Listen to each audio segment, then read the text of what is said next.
Hey everyone, welcome back to Bridge Stories podcast. This is season number 3. If you're new with us, this is a really simple concept. This is our podcast where we just set aside time and space for our people to share stories of encountering God and being changed by Him. We hope that as you hear the real life stories of these people, that it would challenge you and encourage you to push deeper into your relationship with God. If you would do us a favor and subscribe or review this show, that will help us get these wonderful testimonies out into the world that desperately needs them. With that, thanks for tuning in. Sit back and enjoy, and let's get into the interview. Ready. All right, Michelle, I think more than any other guest I've had in quite a long time on the podcast, I was just driving here, just excited to talk to you. Yeah. I told you beforehand, I know quite a bit about you, but I also have a lot of gaps in my knowledge of who you are that I'm really excited to fill in. And I'm excited because you're kind of a quiet, behind-the-scenes person. So I think this is our introduction of how awesome you are. A lot of people know, and a lot of people don't. So they're about to. So welcome. I'm glad that you're here. Thank you for having me. Absolutely. Make sure that the mic is just right up. Yep, you can pull it too. You can move the mic with you. Amazing. So we'll just start with how we start with most of the podcasts. Most people know that you are our nursery coordinator. Yes. You have children who aren't potty trained yet. Yes. All of those people know you. Sure. And then a lot of people who don't might recognize your face but not know who you are. So tell us who you are, where you come from, and then we'll just kind of dive in from there. Yeah. Well, my name is Michelle, for those that may not know. And yes, I have the lovely privilege of being the nursery coordinator here at church.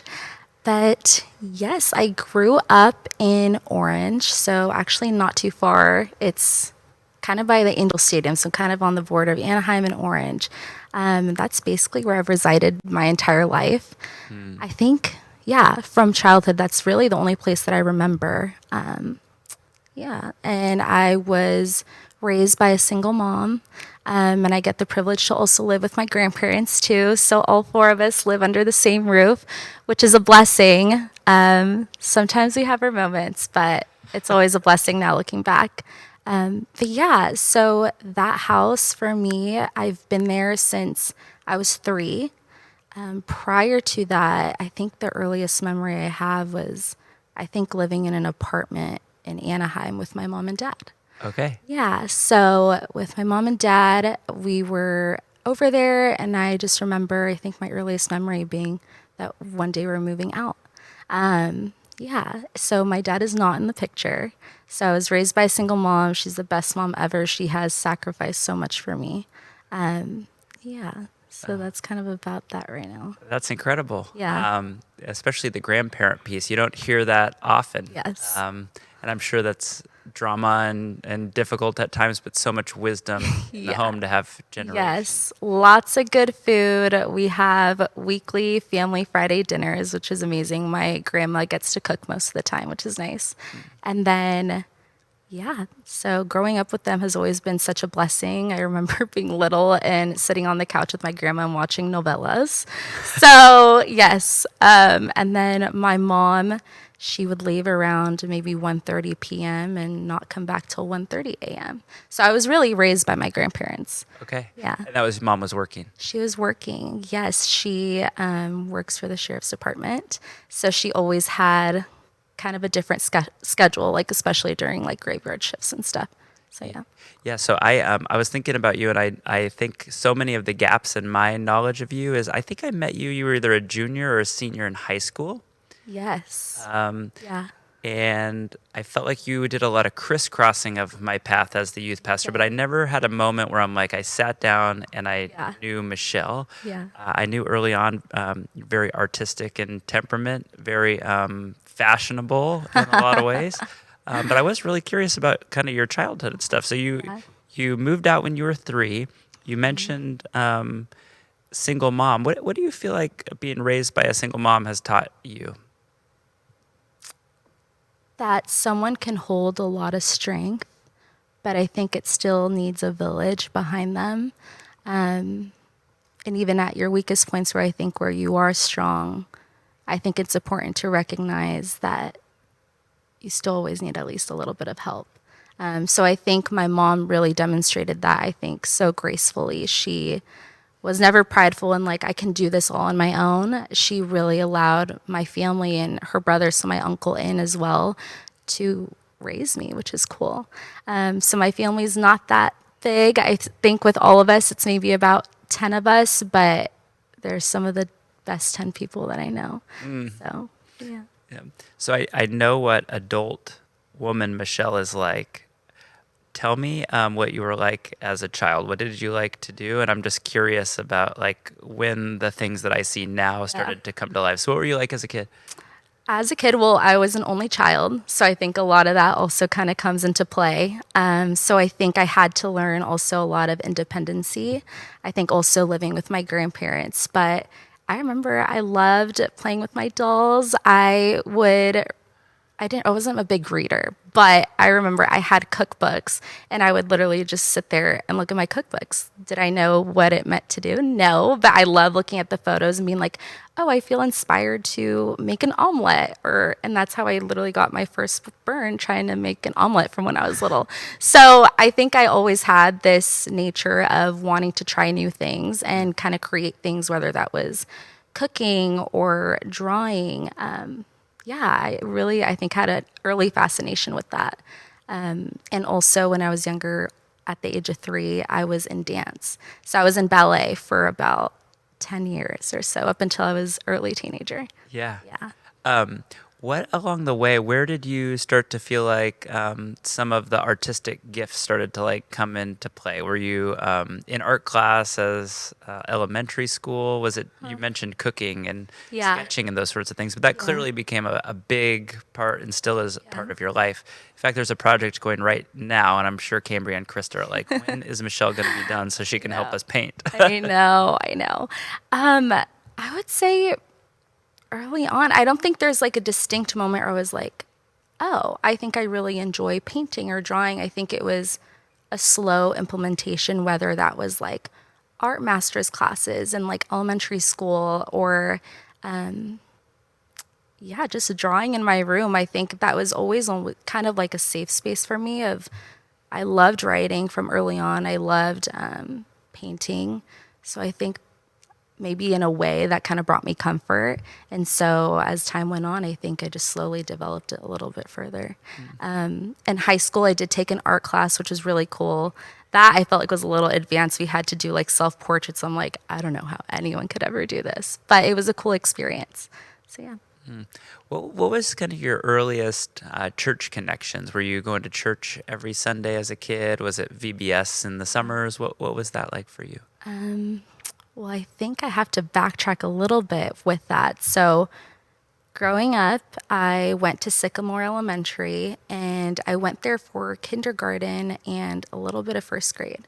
Then right after that, my mom gave me the news that I would have to move elementary schools. And at the time, being a kid, I remember sitting at the edge of her bed and literally threw myself back, and I was like, this is the worst thing in the world. Like, I can't believe you're doing this to me.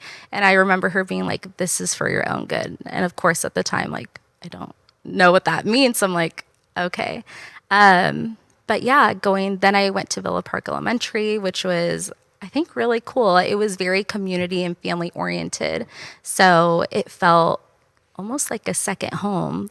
They made everything feel homey. But it wasn't till 3rd grade that I actually met my best friend, Cambria.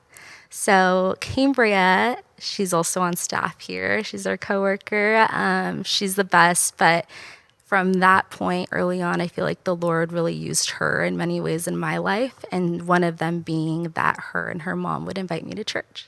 So that kind of, I don't know exactly what age. I think it was maybe 8 years old. I think that you are in 3rd grade.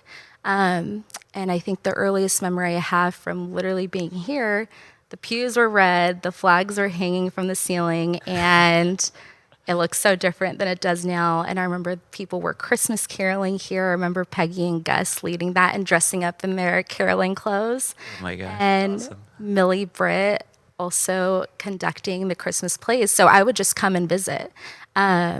And I remember first coming in, you're young and I'm like, I don't know anyone. Like, this feels uncomfortable. So I don't know how consistent it was coming from then on.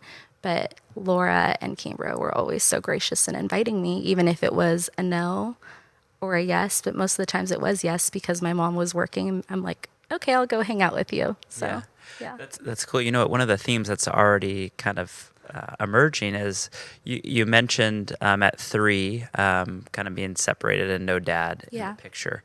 But I love how you even can read back into that time and see that God was creating like a village around you of people. And I got to imagine as a young girl, that's not like a really easy thing to think of. It's probably I mean, you could speak for yourself, but seeing other people's dads and those sorts of things, it's got to be a tough thing to swallow. But then to turn around and realize as an adult, hey, God was hemming me in. Yeah. What was that experience like for you as a young girl? Yeah. I think early on, I don't necessarily remember longing too much for my dad, but more so, if I'm being honest, I think kind of being bitter towards it. Just knowing he wasn't faithful to my mom. So I think me knowing that early on, I think maybe in some ways built walls around me where I felt like, and I can maybe even still see it now, which is something to work on, but almost feeling afraid of letting people in. And maybe that has to do with fear of people leaving or people knowing maybe my fears of letting go. I don't know. But yeah, I remember as a kid, it was difficult at times. My mom definitely had to try and work out with me and try to explain things to me and almost give answers to maybe answers she didn't even have for me. Yeah, and I think just seeing her too and knowing that that's not what she wanted for me. And I think for both of us trying to figure that out of like, I could have given something else for my daughter and almost feeling like she let me down. And so there was a lot, I think, to kind of process at that time. But I remember Father's Days were really hard for me as a kid. Yeah, my aunt, her dad lived in Cupertino at the time. So I remember, I don't know why, my natural reaction was to just be in my room, close the door, and I did not want to go out and celebrate anyone, not even my grandpa or my uncle. Yeah, that was tough. And my aunt would always try and cheer me up, and she would give me a Father's Day card to me, and she would say, you and I both share that we don't have our dads today, and that's okay. So they did their best with that, but I think there was still something within me that I think would just immediately like turn me off to any of that. Yeah. And you're mentioning like, of course, something like that is something that you carry with you, but like how wise it is that you're noticing that because of that, I close off easily. So often we can go through life and not even know those cues, so we don't even know like what to pray or what to ask God to come into. And we'll get to it, but I think just kind of as an outsider looking in, I know that you were going to church occasionally with Cambria as a girl. I have such a hard time remembering what her name actually is because both of my children called her Camabaria and then Cambaria. Yes. And I always am confused. Wait, her name is Cambria. Yeah. Cambria is her name. Yes. I work with her. I know her real name. Yes. But from the outside looking in, it seems like in recent years, you've kind of allowed God into those tender places. Yes. And so I'm excited to continue chatting and get to that. But let's go back. So you were saying like you're like 8 or 9 years old, you start coming to church. You have these memories of what was happening. But inside of you, what was your reaction or response to church? Was it, I just like being there because it's safe? Is it God's working in my heart? Is it, not for me? What were you thinking about church? Yeah. I think you even asking that question, I just got a memory of it used to be somewhere over there. The kids used to stand over there, sit over there. And I remember Mrs. Gibb, and yes, I call her Mrs. Gibb. I've never called her Laura, so that feels very uncomfortable. But most people know her as Laura Gibb. But yeah, she'd be like, okay, you go. Like, you're going to be okay. And I'm like, okay. So I remember I would attend the early, I think they had youth meetings before church. And again, feeling kind of overwhelmed and be like, I literally don't know anyone here. And then coming in here during service, and the earliest memory I have is them having communion. And from what I remember from growing up, and I think from my aunt and uncle too, my faith wasn't really solidified at the time. I think I knew the gospel, and it's not that I didn't believe in God, but I don't think there was like a full understanding at the time. So I remember there was communion, and they were all going to get communion, but I remember I stayed in the pew because I was like, well, I don't necessarily want to take it if I don't know what's really happening. Yeah, so I remember kind of almost feeling not off-putting, but maybe a little suspicious. Like, I don't know what these people are doing. I don't know what's going on because I didn't grow up going to church. And I think my grandparents, just by culture, I think would say they were Catholic. I know that they believed in God, but it definitely wasn't how it is now of having the relationship with Jesus and knowing how fulfilling that is. Yeah. Yeah. That's awesome. It's really interesting to hear because I wasn't at this church yet. So it's interesting to hear kind of a child's kind of from the outside. You were brought in. You weren't a core family or anything.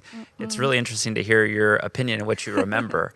I love that you remember Gus and Peggy in their caroling outfits, and I love that you. Hat. I love that you remember Millie.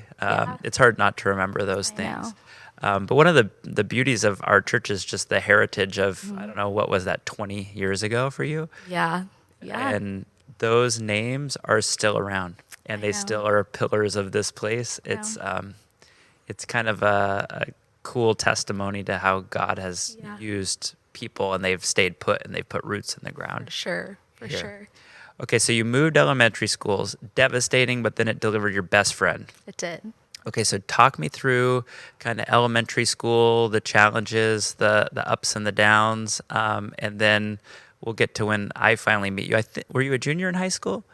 I don't know. I think I also have trouble remembering. I was trying to remember last night, and I'm like, when was I in youth group? Was it sophomore year, junior? I know for sure senior year. Okay. Yeah.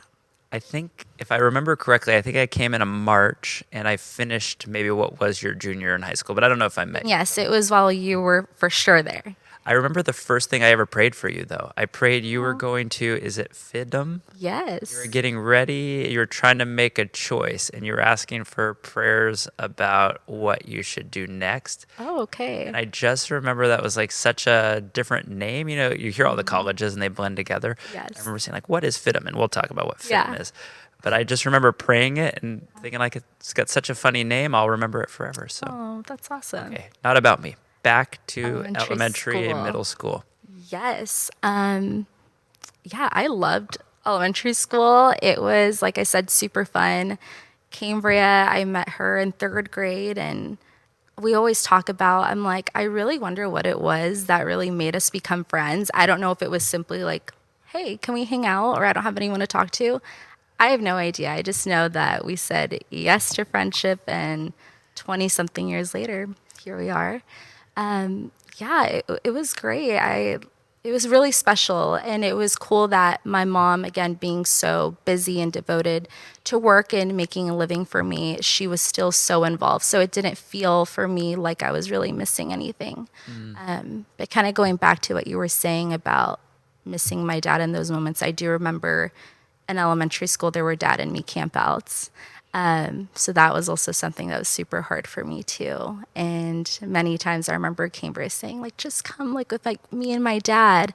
And I'm like, no, I can't do that. Like, that's your experience, you know?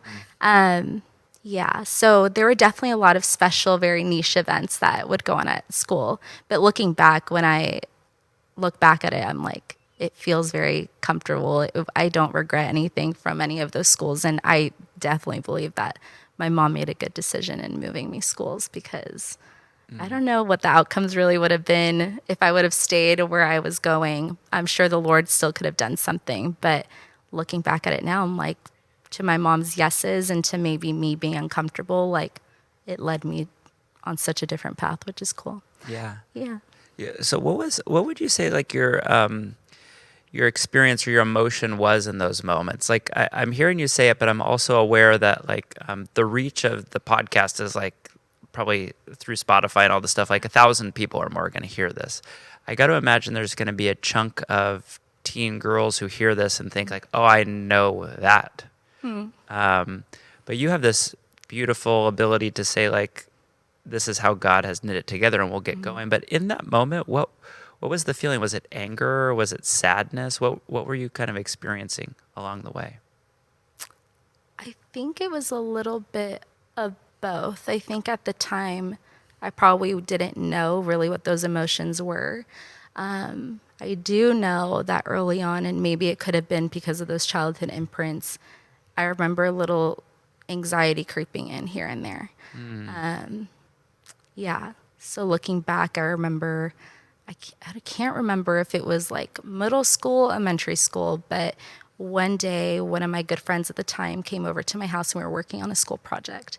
And we just opened up to each other. And I told her, I was like, hey, this is kind of what's going on in my life. And I feel like sometimes I get really anxious. And I think as a kid, like admitting that, like, I didn't necessarily know what the word meant, but I know how I felt. And immediately in that moment, she's like, wait, I do too. And so it was cool to be able to make that connection, I think, early on as a kid and understanding that, like, okay, like I'm not alone and maybe a struggle or a fear that I have, which a fear for me at the time was fear of losing my mom too, in a weird way. Yeah.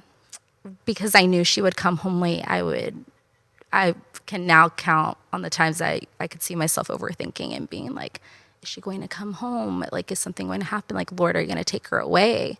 I do remember very vaguely, like early on, like praying, and my grandma would do Father, Son, Holy Spirit on me before I would go to bed. And I remember telling her, like, I'm worried that like my mom's not going to come back. She's like, don't worry about it. Like, it'll be okay. And I'm like, okay. Yeah. So yeah. Don't worry about it is usually something people who don't experience anxiety say to people. Yeah. So explain that feeling, because when you say like, oh, I got anxious, that means a lot of things to a lot of people. But I know that that's been a battle that you've fought well. Yes. And again, people will listen and they'll think like, that's how I feel. Yeah. What was you're talking about a triggering moment of, hey, my mom works super late.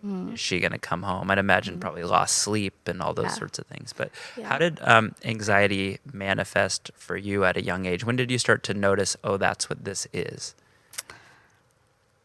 Honestly, maybe as early on in elementary school. And I wish I knew like exactly what would pinpoint to it. It just all of a sudden felt like, I remember watching a TV show, and I think at the time it was like Full House. I loved Full House. Good shows. It was. And I remember one time feeling kind of like funky. My heart was racing. I'm like, why am I feeling this way? Like, I'm comfortable. I'm in my room. Like, why am I all of a sudden feeling like anxious, or almost like my heart's starting to beat fast? And then, of course, my mom not being there, and I think being the ultimate comforter for me, I would kind of freak out, and I tell my grandma, like, I think I need my mom, or I think we need to call my mom. Like, I think something's like wrong. And at times she'd be like, no, like, you're okay. And she would hug me. But most of the time I would call my mom, like, Mom, can you please come home for lunch? And being so gracious, sometimes she would. Luckily, being so close to home, she was able to do that. But yeah, as a kid, totally different experience, I think, than experiencing as an adult. Yeah, just feeling scared that something's going to go wrong. And I think for me, maybe that's more the root of it for why I have felt anxious, of fear of unknowns, or fear of future, or fear of loss. Yeah. And I'm sure that theme will come back out as we continue. But you end up going to Villa Park High School, right? What's the mascot? Spartans. I always try to give a shout out to people's mascot. Woot woot, Spartans. I've been there like 100 times, and I always forget the mascots. I think I was at your high school graduation. You were. I can remember. I remember that. Yeah. So high school is like a different beast. This is like the transition. Hey, you're moving from a child to like, hey, adulthood is lingering on the horizon. What was high school like for you? It was really fun. I look back, Cameron and I will talk about it, and I think we had different experiences, but for me, it was really, really fun. I think, committed to myself that I wanted to step out of my box a little bit, whether that meant being with friends or not. So I definitely made new friends, tried, and I think this is where almost a trying to keep an image, what I was telling you comes in. I know for a fact I was not the best in math or science, but for some reason I still decided to take AP classes.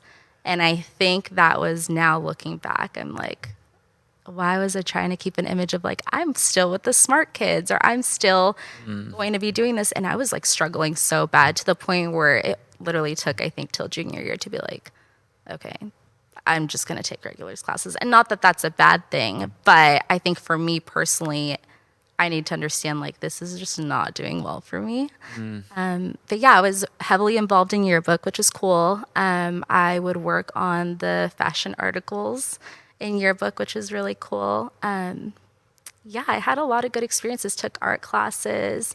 Yeah, it was fun. It was fun. That's awesome. Yeah. Yeah, it's interesting you're saying that, and I actually relate with that as well. I always did pretty well in school, but I felt like one of the curses of trying to keep up that image is when it comes to faith, feeling like this is an achievement-based thing, and I can try really hard and I can exercise the stuff I'm good at, like getting good grades at school, and somehow God will be so pleased with me. So I'm, in a weird way, I'm glad that you came to that conclusion early on. Yes. So this is about the time you're coming to church with Cambria. I meet you for the very first time, and forgive me if I'm wrong, but I actually think I recall. Do you remember we had that giant mural wall? Yes. And it Yeah. was just a giant invitation to like pick up some pens or some paints. Yeah. And that was my way of saying, just if you're on the wall painting, then you're like a captive audience and I can talk to you without you leaving. And some of the stuff that ended up on the wall was pretty creepy and weird, to be honest.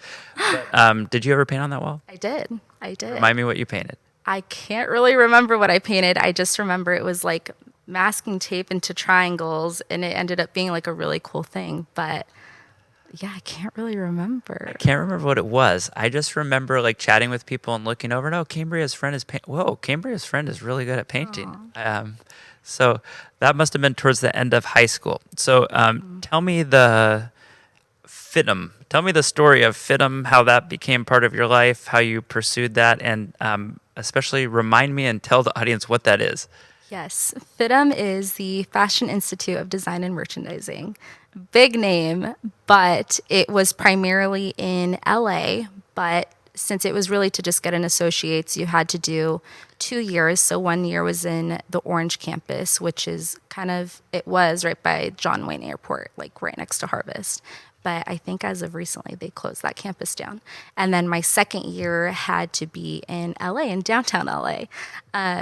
Yeah, so I don't know how it kind of came about. I think one day FITM was doing some sort of display at the Irvine Spectrum. So they were using like one of the rooms or one of the retail spaces to kind of show demonstrations and maybe advertise FITM. And so I remember going, and they allowed you to like drape dresses on the mannequin. And I was there with my mom like, this is so cool. How have I never heard about this? And I felt like it was almost like my childhood dreams all coming true in one school. It was like art, paint, fashion. And I was like, what is a school I need to go? So I remember starting that like super early on, that I got admitted junior year. And it was immediate, like, yes, like welcome to the school. So I felt like I didn't really have to try hard to get in it.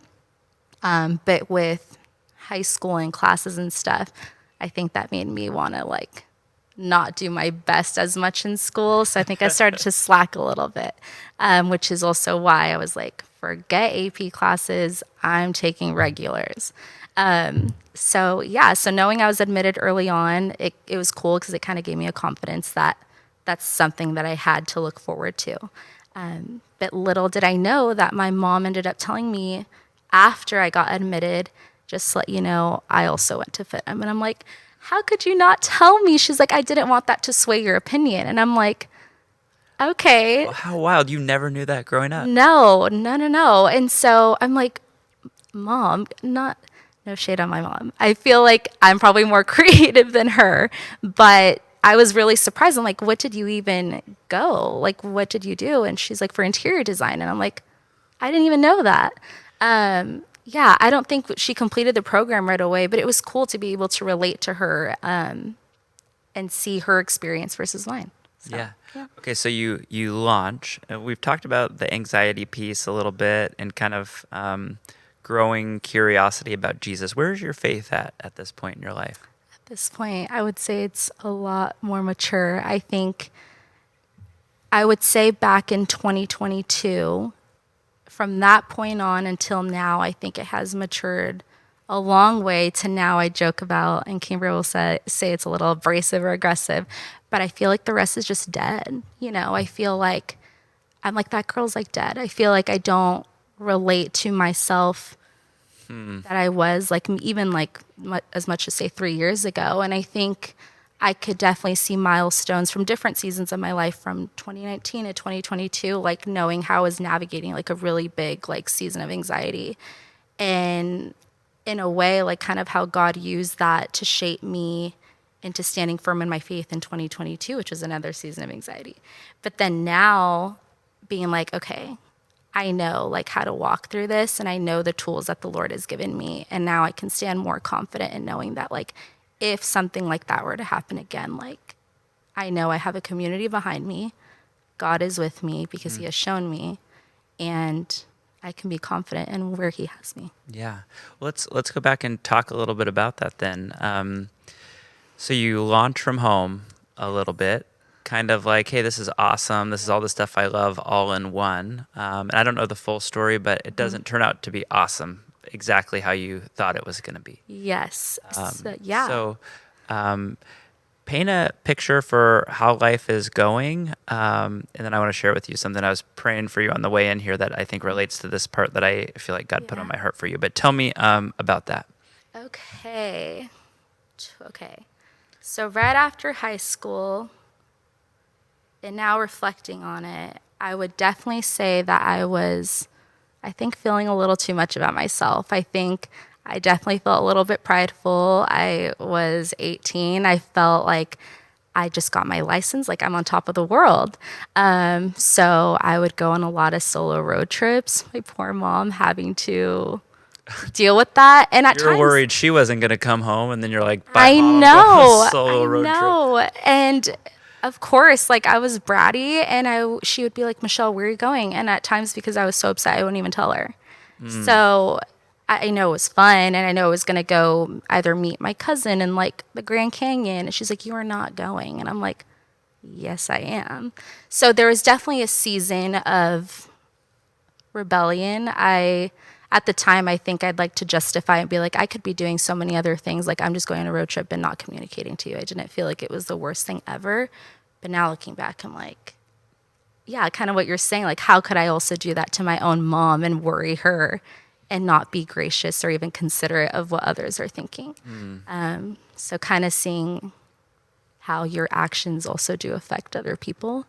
Yeah, so I felt a little bit on top of the world. I think I started being more adventurous, which was cool. I gained a lot of self-independency to the point where then I felt like I didn't need anyone. Yeah. So then going into FITM, being in the culture of being in Irvine, but primarily in downtown LA, I was like, oh, streetwear and like this whole like culture of like even like rap music and all these things. Like it's like now looking back, I'm like, what were the things that I was listening to, and kind of how that feeds your own soul and your spirit, which is now things that I feel like I have discernment, and I choose to not listen to certain things or watch certain things anymore, just because first, it reminds me of my past, and second, I know kind of what it does to you, and in a way shapes you and kind of makes you act out in a certain way that you don't want to. Sorry to interrupt you. In the moment, did you ever pause and think like, I'm becoming someone I don't want to be? Or was it just full pedal to the metal? I'm 18, 19. There's enough fun in it that I'm going to just keep going. I don't know. It lasted a bit. So part of me wants to say that I might have felt a little bit guilty, but that wasn't, I think, revealed to me until like a little bit later. But yeah, and I think kind of feeling too much of myself, tooting my own horn and being like, I'm going to Vogue fashion show events. I'm rubbing elbows with different celebrities. And like, honestly, that getting to my head, which now looking back, I'm like, that's so silly. Yeah, so I kind of noticed that I started to feel a little bit more prideful. My ego is kind of going up a little bit. And being in fashion school and doing all the fun things. Yeah, even like justifying, I think, some of my values that I held myself to and kind of letting go of that. Yeah. So you said 2022 was kind of the turning point for you. Yeah, it was. Yeah. So between this Fitment experience in 2022, I'm just curious, was this like the edge of the cliff? I got to make a choice for my life. Was it a slow process? Was it what happened in there where 2022 you were kind of primed and shaped to say like I'm making a change. I'm leaving the old Michelle behind. Yeah. Well, I think it kind of drifts into the end of 2019. I was finishing up FITM, so I was still in LA, and I remember being in one of my classes. I forget what the class was called, but I remember we had to work on this whole big portfolio of everything we had learned at FITM. And you had to work on a professional resume, which our professor would grade and say if it was good enough for the industry, which felt like a lot of pressure. And again, it felt almost like I was a child again. I was sitting there in class and I just felt like this wave of just anxiety. And I'm like, why am I feeling this way? I'm at school, so this shouldn't be happening. Because I felt like it was primarily growing up at the same time of almost like before going to bed. So it was very off-putting that was happening at school. And I'm like, we're just going to act like we're calm, cool, and collected. Like everything's okay. Yeah. And so that was the first inkling of kind of feeling like something was off. And I think now looking back, it probably was because I was on the precipice of change. So precipice of like graduating from FITM, and maybe the fear of the future was there. I'm not too sure. But yeah, and then from that point on, I remember I was driving with my grandma and her sister, and I was driving her sister home, and we had just come from dinner. And again, I felt the same way. But this time it felt more like a panic attack. And I'm like, what is happening? And that, I think, just sent me in like a wave of fear of like, what is going on? Am I going crazy? Like all these different things that the enemy can try and throw at you. But at the time I didn't know. So what I think maybe lasted a couple months felt like a decade. And this is like panic attack anxiety. Oh, for sure. And before that moment, had you experienced what you would know as a panic attack prior to that? Okay, so it came as like a wave. Yeah. Okay. And then I remember my mom coming home and trying to console me, and even my grandma seemed a little more concerned this time, because usually I was able to kind of keep myself at least somewhat composed, but she was like, Gabby, like, we need you over here. Yeah, that season, it stings a little bit still thinking about it, but I'm still grateful because I know the Lord has done so much through it. But that was like the first time I like had to go to the ER because I was like, am I having a heart attack? All the things that I would turn to for comfort, whether it was a favorite TV show like Full House or going on a car drive with my mom and listening to music, like it wasn't enough. It wasn't enough. And that scared me because I was like, all the things that I'm comfortable with is not sustaining me, which was weird. And then I remember that I had a Bible on my desk and it had collected dust. That Bible actually Millie gave to me. So she gave me my first Bible, which was cool. Oh my gosh. Yeah, so it was at a VBS that Cambria brought me to. I don't know how old I was, but I remember she would say her testimony, and then it was time to leave, and we were walking out, I think what now is the Wise Fellowship Hall, and we were walking out the door, and she made sure to give everyone a Bible, and she gave me this one. She was like, this is for you, like, keep it. And I don't know what I did it from that point on to now, but I just remembered, okay, I have a Bible, I need to open it. So it had been sitting there for more than a decade. Yeah, just sitting, like, collecting dust. And I remember looking through high school and glancing at it and, like, feeling almost a little bit of guilt, but I wasn't sure why. Like, it's dusty. I feel like the Bible shouldn't be respected that way. Yeah. So I remember, I think 2019 was about, not the first time I opened my Bible, but because I know I had been coming to youth group and different things before that, but for me to actually make the personal choice to sit there and read. So immediately, I don't know if it was by chance or coincidence, but I believe it's Psalm 41, as the deer pants for the water, so my soul, I need you, Lord.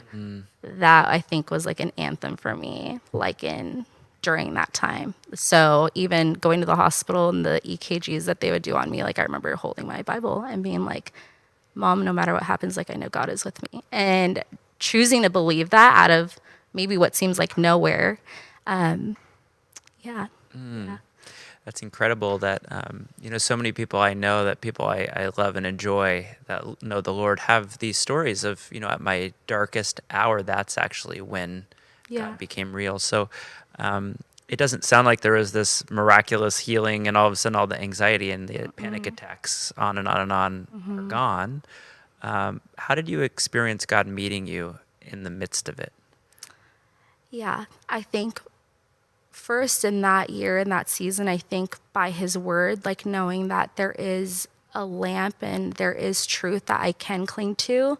And whether in my soul or my spirit, I wanted to be reluctant to it, I think I kind of knew that this was the way to go and this was what I needed to believe.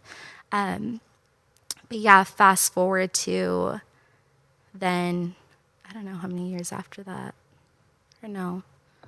Yeah, after experiencing panic attacks, I remember there was one night where my mom and I think we were heading home from somewhere, and we were almost on my street to go home, and I really sensed and I felt like I heard the Lord saying, like, commit your life to me. You need to get baptized. And I told my mom, I was like, this is it. I think I need to get baptized. And she's like, what do you mean? I'm like, I felt like the Lord just told me, like, I need to commit my life to him. Yeah. What was her response to that? At the time, my mom actually wasn't attending church much, but I think she enjoyed that I said that. But I think for both of us, there might have not been quite an understanding of yet of what that means, because she also primarily grew Catholic. Yeah. So, yeah, I remember that point on, and then feeling overwhelmed and then being like, okay, I think I need to go talk to some people. So I remember I came here and I was like, I need to make an appointment of some sort, which that was very hard for me. Like, just again, very hard for me allowing people into things that I felt like I was struggling with. And in some ways, I felt like in that season, I'm like, okay, well, I need to make everything right then. To the point where I decided to even reach out to my dad and say that I forgived him. So I felt like I was trying to do all these things because maybe in some way I felt like God was maybe doing this to me, like on purpose, like I needed to fix something about myself. But now looking at that, I'm like, I think that's so far from it. I think he could still use those situations and make them for good, like solidifying my faith. But I maybe with more discernment now, I probably wouldn't have done all the things to make it better. But I was very, very glad now looking back that I came here and I decided to open up to everyone, which was very difficult, especially coming from being prideful, having a high ego, being on top of the world from FITM, and then feeling like the rug was swept under my feet. All of a sudden, I'm like, I feel like a little girl again, and this does not feel good because I was on the other side of feeling honestly like I was the best person in the world, and to now feeling like I had nothing. I remember meeting with you in that prayer room upstairs. Yeah, I remember that. I can't remember exactly what time frame that was, but I do remember going home and telling Natalie, do you remember Michelle? Oh yeah. Like she's really close. Yeah. She is falling in love with the Lord. But you said something that I don't want to brush over. Yeah. So you ended up reaching back out to your dad. I did. And how did that come about, and how was that? Yeah. I think told my mom, because again, I felt like I had to make everything right. I told my mom, like, do you still have my dad's phone number? And she's like, yeah, I do. And I'm like, do you think you can kind of reach out to him first and kind of see like where he's at, and then maybe communicate that I need to talk to him? You hadn't talked to him? No. The last time I had seen him was when I think maybe I was 7. And I think at the time I had a lot of questions about him. So my mom decided to plan like an outing together, which was already awkward enough because I really only saw him in parking lots if he wanted to give me a Christmas gift, or that was really it. And was he local around here? He was, and then I found out he moved to Texas. Okay. Yeah, and then him and his brother and my grandparents too. They moved to Texas. So she's like, sure. And I don't know why. Even with that side of the family, I never felt comfortable enough to first reach out. Now I'm recognizing, like, if I do really want to be the person to do it, I don't have to let my mom do it. So I remember calling him and just basically saying, like, Dad, like, I forgive you and I'm sorry, like, maybe for the resentment that I've held, like, against you. But even then, I don't know if that was that real because of my intent behind it. So now I recognize the importance of what your heart is and your intention on things, and if I'm really doing things for the right reason. But prior to that, the last time I saw him, I was 7, and we were at Starbucks, and the last thing I remember is my mom was here, my dad was there, and he's like, come over here for a second. And so I went to go sit on his lap, and he was like, your mom and I are never going to be together again. And I'm like, even thinking about that now, it kind of like draws a little bit of emotion. Thank you. And I mean, as a little kid, like, that draws, like, that shatters you. Yeah. So I just remember crying, and then I think we left, and that was the last time I saw him. Yeah. Wow. Yeah. It's a heavy thing. But even as you're saying it, like, sometimes when, the Spirit convicts us of things, we do things and we're feeling like my heart's not in it, but I know it's the right thing to do. Yeah. Do you feel like that reaching out and forgiving has kind of come full circle and that's where your heart really is? Or you're still working on it? I think a little bit of both. Yeah. I think wherever he's at, I don't know. I would want the best for him. I know that if you don't know the Lord, I think you kind of give yourself okays to kind of just keep going through life, doing the things that you're doing without really acknowledging other people. So in a way, I almost feel gracious towards all that. And now definitely have left the resentment, even against my mom too, I think, being like, how could you do that to me when it wasn't even her fault either? Yeah. And they were actually engaged too. So just seeing the unfaithfulness of all that, but then now recognizing, like, I have known the Lord now as a father to me, which is cool. It's beautiful. Yeah. And just seeing, like, how the Lord has, I mean, carried me through season to season, and now looking back and being like, he was there all along. It's cool. It's one of the beauties of knowing him is getting to look backwards and realizing, oh, he was doing lots of stuff I never noticed. Yeah. I told you I was going to share something with you because I think I knew the basics of kind of the post-high school stuff. Yeah. I mean, you came and chatted with me multiple times, and Yes. I need something. Yeah. I'm having panic attacks, and I don't know what to do, and we prayed and all those sorts of things. But I was praying for you on the way in here, and I feel like you went off to school to study, design and the beauty of design and all that kind of stuff. Yeah. And the arts and how colors and all these things all go together. And I feel like God just said, like, very clearly, like, that's actually what he was doing in you. You were learning how to do it in the world, but really he was doing it in you. And sometimes things start, you start mixing paint colors and you're like, oh, that's a little ugly. That doesn't work right. That's a little messy. And slowly you figure it out and you step back. And the reason I was thinking that is, full disclosure, this is not an invitation just to ask Michelle to commission art projects for you.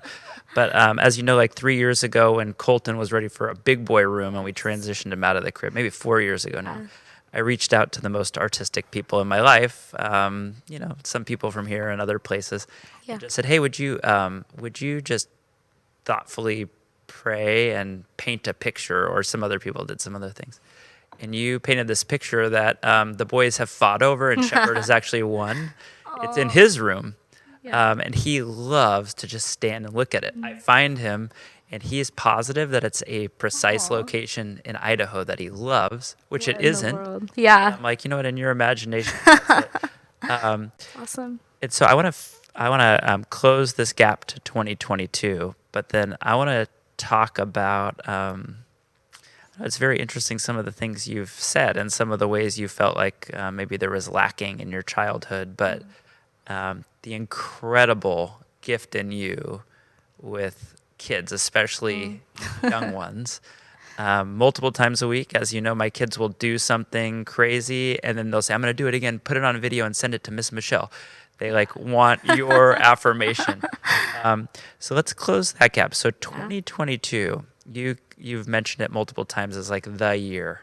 Yeah.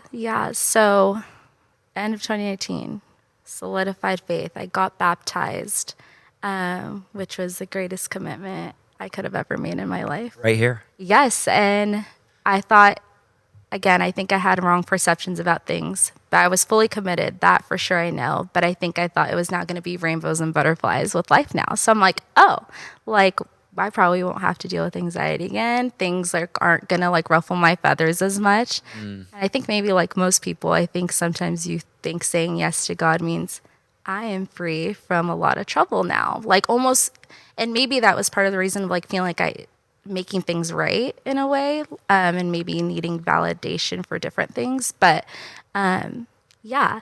So fast forward then to 2022, there's another little season of worry. And I think, again, it was also a change of different times and different seasons.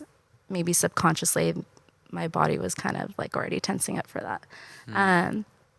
Yeah. And at that point, I think that's where I really learned how to, again, bring community in and really understand and be more present and attend church more often, because at that point I was now so work focused. So I was working at Duff's Cake Mix, which was cool. It was basically a DIY cake studio for kids and families.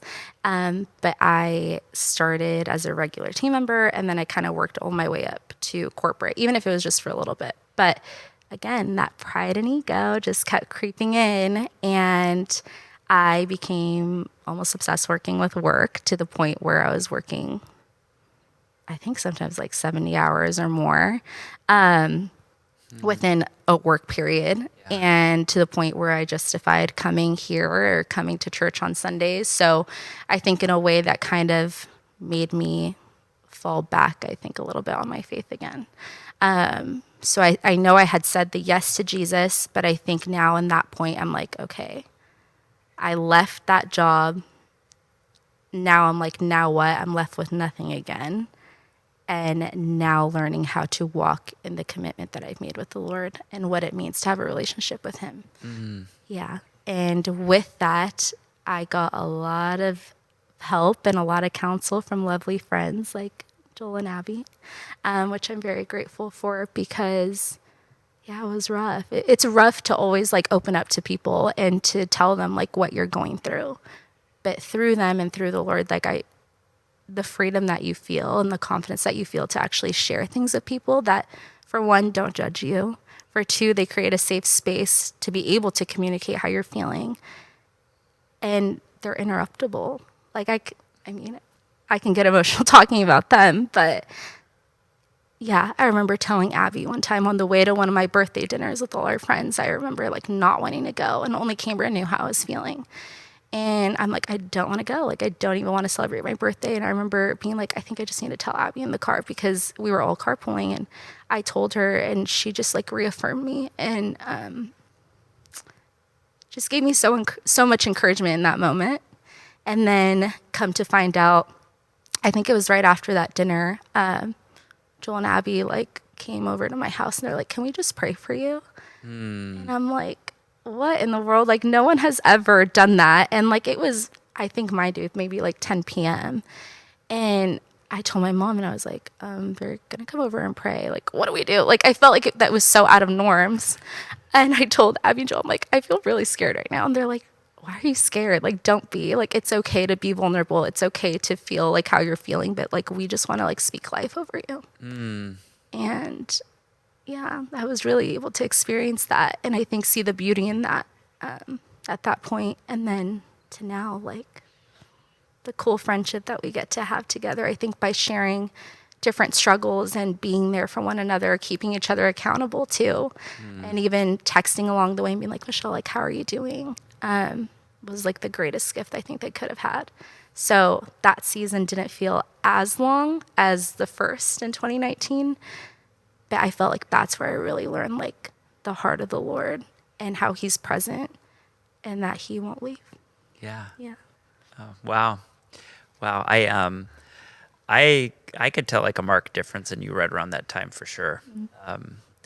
I think it's the lie of the enemy, especially like when you're a self-sufficient, independent person, to think like to be vulnerable is weak, Yeah. and to admit failures or flaws or anxiety is weak. Yeah.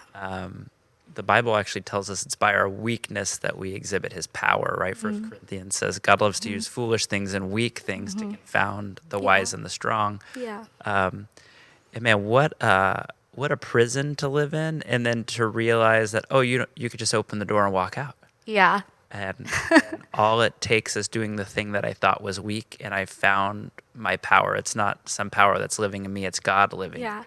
Yeah. I love that. I love that. So 2022, you have lots of things that have been sprinkled in here. You're artistic and you're smart and all those sorts of things. Tell me about when you started to realize, like, I'm really good with kids. When did that start for you? I think that was kind of early on. I remember having little cousins and I just always wanted to be around them. Like as babies, like I remember my two cousins, my grandma would watch them. And so they would come over and they would leave almost right about when I got home, but they're always taking a nap. So I shouldn't have done this. You don't sleep, you don't wake up a sleeping baby, but I would go and kind of like wake them up and pretend I didn't do it just so I can hang out with them. So yeah, I always love being around kids and just seeing, I think, their joy and just their curiosity for things. Like nothing is tainted with them. Like they see things for how they are. They speak a lot of truth, which sometimes it's harsh. They mean what they say. Yeah, so I've just always had a joy for kids and just seeing just how vibrant they are. And I think now being the nursery coordinator, like kind of seeing how kids can also affect adults too in a way. Like they are not small enough. Like they for sure, I think, have first a lot of faith without even really being taught, except modeled by their parents. And then they're just always so full of life. I don't know. Yeah. I was thinking about that position for you. First of all, I think the transition to you in that position happens so seamlessly and quickly. And, I have two small kids, so I'm pretty, tapped into what parents are saying. Parents are very protective of, especially their young kids. Yeah. And who's Michelle? What's she like? And you realize quickly it won't matter what I say. They're going to have to see it for themselves. But very quickly, it was like, Michelle is incredible. My kid doesn't like. My kid wants to be in there. They cry. Then they see her and they're like, oh, the space feels clean. The space feels, and all of those sorts of things have just sort of been how kids experience you. But I have the joy of every Thursday you hang out with Shepherd. Too. And the amount of stories he tells me are just so funny. And I've literally jotted down notes of like, Michelle talked to Shepherd this way. I'm going to try that. So in some ways you're teaching me too. So, and this is what I was thinking. So I remember once I had to read a book about like church growth or one of these seminary ebooks or whatever. Yeah. And I remember it said more or less that it doesn't matter how much adults love church or love a sermon or the worship style. Yeah. If people come to a church and they don't feel like their children are safe, it doesn't matter if they think everything else checks every box, they won't be back. And you have created a space where not only do parents feel like their kids are safe, that their kids want to be there. And that's part of the catalyst of young families, honestly, is how many people are coming. So many young families. And it's so exciting because it feels like a season of just new growth and just more people that we get to pour into. And hopefully they get to eventually be ambassadors of the Lord. So it's just cool to just be able to see the different generations and also how quick kids grow. I mean, I remember first starting and a lot of them were like maybe 6-7 months and now we're reaching 2 years old, which I'm like, how does that even make sense? Yeah. I don't know. But just so much expectancy and so much new life just coming in, which is really cool. Yeah. How do you sort of see your position working with kids and how God is using that, I guess, first to shape something in you, And then what do you kind of see how you were saying kids, their faith can transform their family? What are you kind of seeing in those sorts of ways? Yeah, I mean, just seeing like their willingness, even as children. Now we're at the stage where a lot of my kids, or the kids in the nursery, I feel like they're like my kids. They're now starting to say words, which is cool. So a lot of them are now like, "What's that?" Or being able to like repeat like the Bible verse that we're saying, even if it's a little bit in broken words. But it's just really cool to see, first of all, their willingness and wanting to learn, but also like I know there's going to be days where it feels like nothing's getting through to them, but just knowing and putting it in the hands of the Lord and being like, even if we just sing a song about Jesus and that gets them excited, I feel like that's enough. And I think being also gracious in that, because I think at the beginning I was kind of beating myself up and being like, I feel like the kids aren't getting it. I'm like, how am I supposed to like implement like the word of the Lord with that? And now I'm like, there's so many ways, like with song or with dance or with coloring pages. But yeah, I think for me, the position has really impacted me in so many ways. First, to just be able to see a childlike faith and almost create like a new wonder for me. And sometimes even if I'm having a bad day, I think of them and I'm like, they would not even be like stressing out over half of these things. I'm like, they're just focusing on their mom or dad, which is something that I could be doing about our Father, the Lord. And also just the privilege that I get to be able to share faith with them at such an early age, which is what I wish I would have had. But knowing that they're in good hands and knowing that their parents are also putting in so much time into their faith too, I think is just such a blessing. And I think I see it more as like a partnership than a duty or as a job. I feel like my job doesn't feel like a job. I pray all the time and I'm so grateful to the Lord. It feels like I leave my house, come to work, but it feels like a second home. So it's cool. It's really cool. I love that. I love that we get to work together. I was thinking about you, and one of the things I think of when I think of working with Michelle is, some people might know this, but when we do a staff meeting, we often discuss a chapter of a book, and we go through books together, and we learn together, and all those things. But I love when I sit next to you and you open your book. You always have these single sheet papers tucked in, with like the most meticulous notes. I love your hunger to know and to learn and to grow. And I think that spirit is the spirit of a child. Of what's that mean? What's that? So Tell true. me that again. Show me how to do that. Yeah. I love that that's how you experience your faith. And it's a deep faith. It's a deep well. And sometimes we can get caught thinking, you keep referencing 2022. That's 3 years ago, right? I know. When you can think of that as like, that's not that long ago, but God can do a tremendous amount of work in 3 years, can't he? Yeah, for sure. So I wanted to share a verse with you, as I often do before we finish up. But before we do, I often ask people this when we kind of wrap up a podcast. As we're talking, I'm thinking each episode has like a different reach or a different vein it flows in. And I often think of like, who is the person who's going to hear this and find the hope and the joy of Jesus? So I'm thinking of just a teenage girl who's maybe like, you know what, maybe living with single mom or stepdad or broken home, dealing with the anxiety. We keep seeing all these stats about anxiety and depression, and they're not coming down, they're just continuing to rise. Yeah. And asking questions like, who am I and what am I supposed to do? And is there hope? And is this Jesus thing real? Yeah. If you had to speak to maybe just like your 16, 17-year-old self from where you stand now, what would you say? What advice or wisdom would you give? Where would you say, like, hold on tight, let go of that, and hold on tight to this? Yeah. I would say that the amount of control that you think you have, you don't have it. The independency that you think you have, you also don't have it. It will come, I think, in time when it's given to you, but don't try to manufacture something that there isn't. If you think of yourself to be so prideful, you will be very humbled very quickly.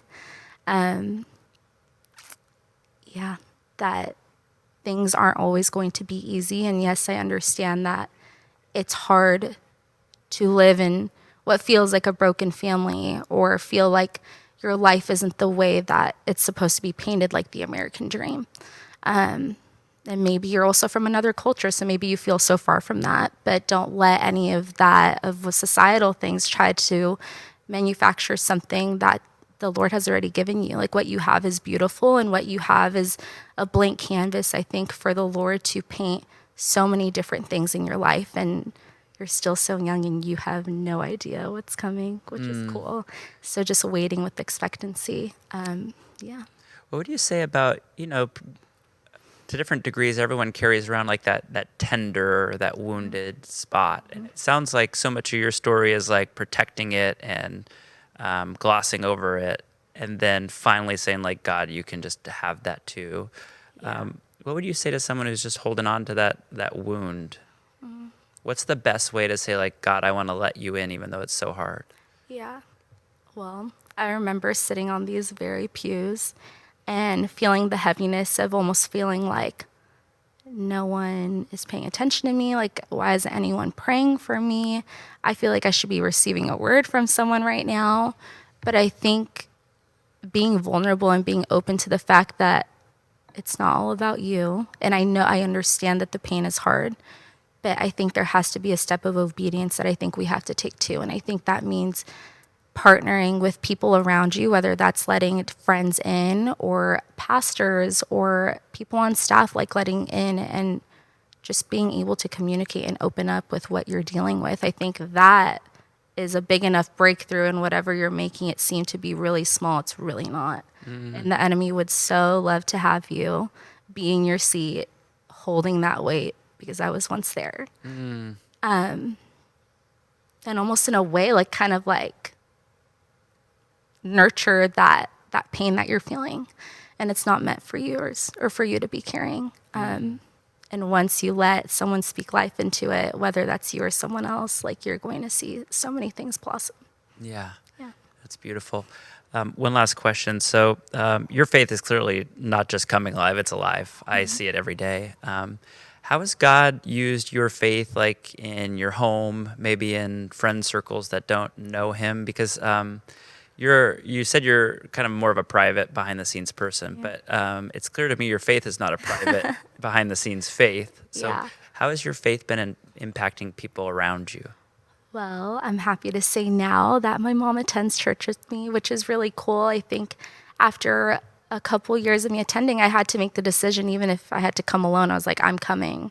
And I remember telling my mom, like, Mom, like, you should really come. I think you would really enjoy it. And I remember at the time she was like, no, I think church can be anywhere. I think I don't have to go in person.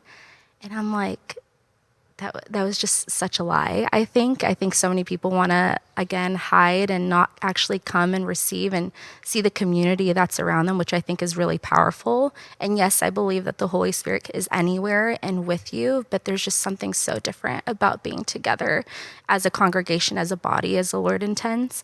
So now being able to see, and my mom has told me, like, just seeing my faith and how that has almost lit a fire for her, which is really cool. Even for my significant other, Andy, too. He before also, I don't know if he was much of a believer either. And I remember he would sit here in these pews, and it wasn't until one time, like, he actually almost started ministering to me. And I remember being like, where is this coming from? And all of a sudden there was a new fire for the Lord in him too. Yeah. So it's just cool to see that in my weakest moments, the Lord was somehow doing something that was way grander than what I could have done. And if I had to go through those things, even if it's for them to come to faith, as much as painful as it is, what a joy it is to have done it.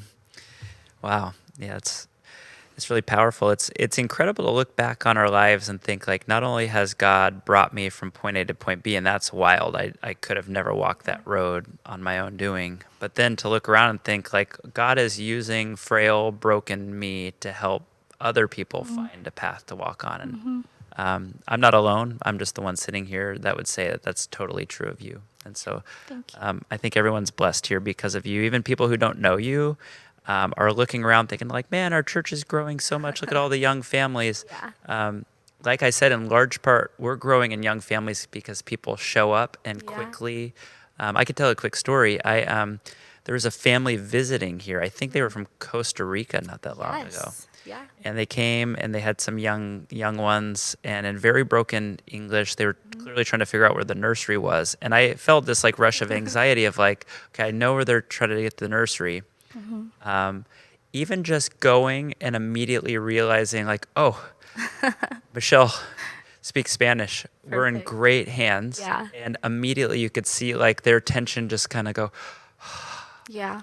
and even cross-culturally, like here, person we just met 5 seconds ago, you've put us at ease. Here's our Yeah. kids. So that's the long and short of saying, if you're noticing our church is growing, people do not just show up and hand off their little ones if they don't feel like it's safe, but they feel safe with you, and that's in large part why God is using you. So I want to read this over you.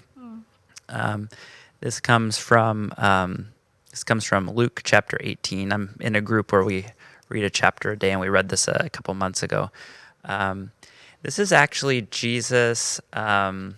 He's rebuking or correcting his disciples. And I was thinking about you, like if you were following Jesus, then he wouldn't be using a correcting tone. He would be using it in the encouragement you got it tone. He says, now, they, being the crowds, were bringing even infants to him. I love that Luke calls it infants, that he might touch them. And when his disciples saw it, they rebuked them. But Jesus called them to him, saying, let the little ones come to me. Don't hinder them, for to such belongs the kingdom of God. Truly I say to you, whoever does not receive the kingdom of God like a child shall not enter it. And I was thinking about you, Michelle. I think you have tremendous depth to you, and it's a growing depth. It's not just you're deep and that's how it is. I think God's bringing even more depth, but I think you have a tremendous gift of putting people at ease and making people feel comfortable and safe. But I also think that in the future, you have a ton to teach us about childlike faith and what that brings to our church. We say here, there's no junior Holy Spirit. Right. And sometimes in our imagination, we cap, when does the Spirit start moving in people's lives? You see the Spirit moving in 6-month-old lives. Yeah. And so I love hearing those stories. But I've really enjoyed this conversation. Thank you for saying yes. Yeah. Thank you for being an open book and sharing even the soft spots of your heart. I am very excited.